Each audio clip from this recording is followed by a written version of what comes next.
मरने के बाद तुलसी और गंगाजल क्यों रखते हैं मुंह में? एक समय की बात है। एक बार माता पार्वती जी भगवान शिव से कहती है, हे प्रभु, मेरे मन में एक शंका है, कृपया मेरा मार्गदर्शन करें। तब भगवान शिव बोले, हे देवी, क्या है तुम्हारा शंका, कृपया बताएं। तुम्हारी शंका का निवारण करके हमें प्रसन्नता होगी। तब माता पार्वती कहती है, हे प्रभु, जब कोई मनुष्य मृत्यु के बाद तुलसी पत्र का जल अपने मुख में पाता है तथा रोज तुलसी में जल देने से क्या होता है तथा उस मनुष्य को कौन से फल की प्राप्ति होती है। तब भगवान शिव कहते हैं, हे देवी, तुमने जो प्रश्न पूछा है वह समस्त मानव जाति के कल्याण हेतु अत्यंत उपयुक्त है। हे देवी, तुलसी पत्र से संबंधित मैं आपको एक पवित्र कथा सुनाता हूँ, आप इस कथा को ध्यान से सुने। तब माता पार्वती कहती है, हे प्रभु, मैं इस कथा को पूरे ध्यान से सुनूंगी और लोक कल्याण हेतु इस कथा का प्रचार भी करूंगी। तब भगवान शिव कथा सुनाना आरंभ करते हैं। हे देवी, गंगा तट के किनारे एक भील परिवार रहता था जिसमें 5 भाई अपनी बहन के साथ रहते थे। उनके माता पिता किसी बीमारी के कारण गुजर गए। बहन सबसे छोटी थी और वो मेरी बहुत ही बड़ी भक्त थे। वो हर दिन सुबह तुलसी में जल चढ़ाती थी, नित्य रूप से पूजा पाठ करती थी। ये 5 भाई हर रोज जंगल में जाकर शिकार करते थे और जो भी मिले उसे घर लाकर पकाकर खाया करते थे। उनका यही नित्य काम था। और बहन घर के काम करके भाइयों की सेवा करती थी, उसने खाने के लिए बनाती थी। फिर एक दिन उसका हाथ एक चाकू के कारण मछली को काटते हुए कट गया। फिर उसके हाथ से खून बहने लगा। तो उसने जब उस रक्त को दीवार से पोंछना चाहा तो सोचा कि भाइयों को इस बात का पता लगने पर उन्हें बुरा लगेगा। अगर कपड़ों से पोंछ ले लोगी तो भी उनकी नज़रों से नहीं बच सकता है। इसलिए उसने उस रक्त को मछली में ही डालकर मछली को पका लिया। और जब रात को भाइयों ने मछली को खा लिया तो वो उंगली चाटते रह गए। उन्हें उन्हें वह खाना बहुत पसंद आया। फिर सबसे बड़े भाई ने बहन से पूछा कि आज खाने में क्या मिलाया है जो इतना स्वादिष्ट बन गया है। तो उसने कुछ भी नहीं बताया। फिर अगले दिन खाने का स्वाद पुराने जैसा ही था। इसलिए बड़े भाई ने बहन को कसम दिलाई कि उसने खाने में क्या मिलाया था। तब बहन ने अपने हाथ के रक्त के बारे में उसे बता दिया। तब बड़े भाई की कुटिल दिमाग में एक बुरा ख्याल आया कि क्यों न हम अपनी बहन को ही मारकर खा जाए, क्योंकि उसके रक्त की चंद बूंदें ही इतनी स्वादिष्ट थी। तो फिर उसका मांस कितना स्वादिष्ट और मुलायम होगा। फिर अगले दिन वो बड़ा भाई अपनी वह कुटिल योजना सारे भाइयों को बताता है और सबसे छोटे भाई को छोड़कर सारे भाई राजी भी हो जाते हैं। तब बड़ा भाई अपनी बहन को की हत्या करने की साजिश करता है। दूसरे दिन वे सभी अपनी बहन की शादी कराने हेतु उससे दूसरे गांव चलने के लिए मना लेते हैं। फिर वे सभी अपनी बहन के साथ रास्ते में ही एक छोटी सी गुफा में ले जाकर उसे बांध देते हैं और उस पर बाणों के वार करना शुरू कर देते हैं। तभी उस स्त्री ने मन ही मन ईश्वर से प्रार्थना करते हुए कहती है, हे प्रभु, अब आप ही मेरे रक्षा करें। तब एक चमत्कार हो जाता है। सबसे बड़ा भाई बाण चलाता है लेकिन वो निशाना चूक जाता है। उसका निशाना बार बार चूकता जाता है। फिर दूसरे भाई भी एक एक करके बाण चलाते हैं, फिर भी उन सभी का निशाना चूक ही जाता है। अंत में सबसे छोटे भाई को बाण चलाने के लिए कहते हैं किंतु वो मना कर देता है। तभी सभी भाई उसे जान से मारने की धमकी देते हैं। तो उसकी बहन स्वयं मुझसे विनती करती है। वो बोली, हे प्रभु, अब आप मेरे छोटे भाई की रक्षा करें और मेरे प्राण लीजिए। ऐसा कहते ही सबसे छोटे भाई का बाण बिना निशाने ही बहन के सीने को भेज जाता है। तब और 4 भाई अपनी ही सगी बहन को काट कर पकाते हैं और आपस में परोसते हैं और अंत में सबसे छोटे भाई को उसका सिर खाने को देते हैं। वह अत्यंत दुखी होकर मन ही मन बहुत रोता है और उसने अपने कपड़ों में एक मछली का टुकड़ा छुपा कर रखा था। तो उसने उस मछली को ही खाने में मिलाकर खा लिया। खाते समय उसने अपने पात्र के नीचे एक छोटा सा गड्ढा खोदकर उसमें अपनी बहन के सिर और हाथ पैर के टुकड़े डाल दिए।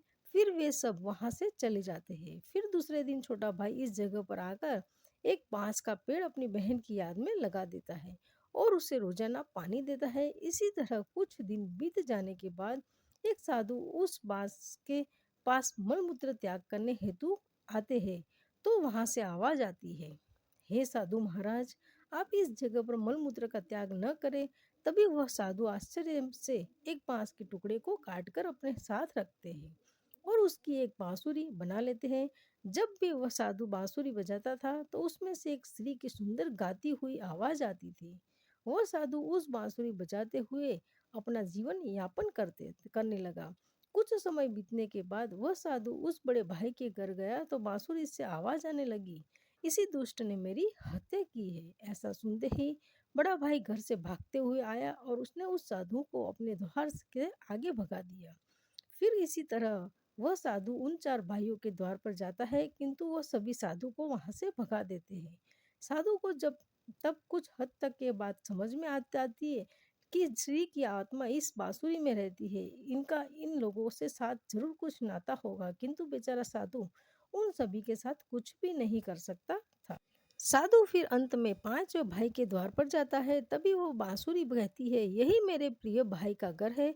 जब घर में बैठे हुए दुखी भाई को अपनी बहन की पुकार सुनाई दी तो वह भागते हुए घर के बाहर आता है, किंतु वह देखता है कि एक साधु बांसुरी लेकर द्वार पर खड़ा है। तो साधु ने उसे बताया कि यह आवाज इस बांसुरी से आई है। तब भी उस साधु से विनती करते हुए बांसुरी मांगता है। तब साधु उस बांसुरी को पांचवें भाई को देता है और वहां से चला जाता है। फिर वह भाई अपनी बहन की आवाज वाली बांसुरी बजाता है तो वह कहती है, हे भाई, मुझे पता है तुम मुझसे बहुत प्रेम करते हो, किंतु मेरी मुक्ति के लिए तुम हर दिन घर की तुलसी में जल चढ़ाओ तथा भगवान श्री हरि विष्णु की नित्य दिन पूजा पाठ करो। अपनी बहन की बातों को मानकर वह भाई नित्य दिन तुलसी में जल देता और घर में भगवान विष्णु जी की पूजा पाठ करता था। फिर एक दिन जब भाई तुलसी को जल देते हुए मन ही मन भगवान विष्णु जी के नाम का जप कर रहा था, तब स्वयं भगवान विष्णु उसी तुलसी के पौधे से उस गरीब भाई के घर में प्रकट हुए। फिर वह भाई तुरंत ही भगवान विष्णु जी की शरण में आया और सच्चे मन से स्तुति करने लगा। तब भगवान विष्णु ने उस भाई को तुलसी पत्र का जल उस बांसुरी में डालने को कहा और उसने भगवान विष्णु जी का नाम लेते ही उस बांसुरी में से तुलसी पत्र से जल डाला तो भगवान विष्णु के आशीर्वाद से स्त्री का पुनर्जन्म होकर वह स्वयं उस बांसुरी से बाहर आ गई। तब उन दोनों भाई बहन को भगवान विष्णु जी ने तुलसी के संबंध में महत्वपूर्ण ज्ञान दिया था। फिर भगवान शिव कहते हैं, हे देवी, वह ज्ञान अब आप भी ध्यान से सुनो। तुलसी को देवी लक्ष्मी जी का ही रूप माना जाता है। तुलसी में हर रोज जल चढ़ाने से जीवन की सभी परेशानियां दूर हो जाती है और सुख शांति आती है और धन का लाभ होता है। तुलसी में जल चढ़ाते समय चंदन का तिलक लगाना शुभ माना जाता है। तुलसी में जल चढ़ाने का सही समय सूर्योदय से लेकर उसके 2 से 3 घंटे तक के बाद का तय होता है। तुलसी के पौधे में रविवार को जल नहीं चढ़ाना चाहिए। मंगलवार को तुलसी में जल चढ़ाने से भगवान विष्णु और देवी लक्ष्मी जी दोनों ही प्रसन्न होते हैं। रोज सुबह स्नान के बाद तुलसी में जल अर्पित करने से जीवन के दुर्भाग्य दूर होते हैं। फिर भगवान शिव कहते हैं, हे देवी, मृत्यु ही जीवन का परम सत्य है। मृत्यु के उपरांत व्यक्ति की विधि पूर्वक अंतिम संस्कार करने का विधान है, जिससे उसके शरीर को मुक्ति मिल सके और वो शरीर को त्याग कर दूसरा शरीर धारण कर सके। इस प्रकार से जब व्यक्ति मोक्ष की प्राप्ति करता है तो उसे सभी पापों से मुक्ति मिलती है। मृत्यु के समय मुंह में गंगाजल डालने चाहिए, जिस कारण कि गंगाजल कभी खराब नहीं होता है और कुछ बूंदे ही मृत्यु उपरांत व्यक्ति के लिए मोक्ष के द्वार खोल देती है।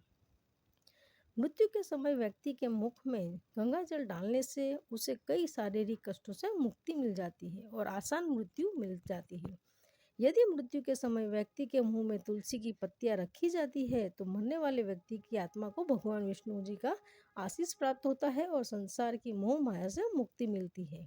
वहीं शरीर के सारे कष्ट दूर हो जाते हैं और आत्मा सभी संबंधों से मुक्त हो जाती है। तुलसी के नाम से ही यमलोक में जो कष्ट देने वाले राक्षस है वह शांत हो जाते हैं और यह मार्ग आसान हो जाता है तथा मोक्ष मिलता है। इसलिए मोक्ष के लिए ही गंगाजल और तुलसी का सेवन मृत्यु के बाद के समय किया जाता है।